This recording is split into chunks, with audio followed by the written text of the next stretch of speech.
தமிழீழ விடுதலை புலிகள் இயக்கத்தின் முக்கியஸ்தரான KP என்று அழைக்கப்படும் குமரன் பத்மநாதனுக்கு எதிராக மக்கள் விடுதலை முன்னணியின் பாராளுமன்ற உறுப்பினர் விஜித் ஹேரத் தாக்கல் செய்திருந்த மனு இன்று மீண்டும் விசாரணைக்கு எடுத்துக் கொள்ளப்பட்டது.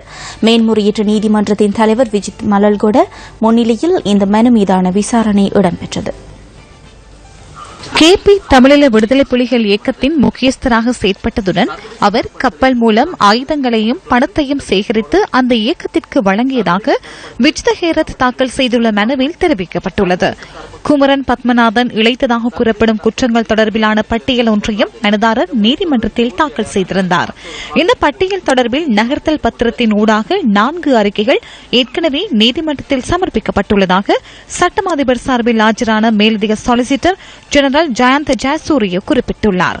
மனுதாரருக்கு அந்த அறிக்கைகளின் பிரதிகள் வழங்கப்பட்டுள்ளனவா என இதன்போது நீதிபதி வினவினார்.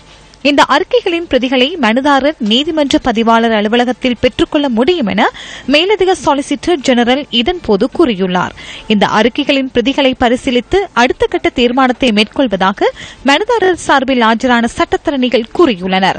இதற்கமைய மனு மீதான விசாரணை நவம்பர் மாதம் 12ஆம் தேதிக்கு ஒத்திவைக்கப்பட்டுள்ளது.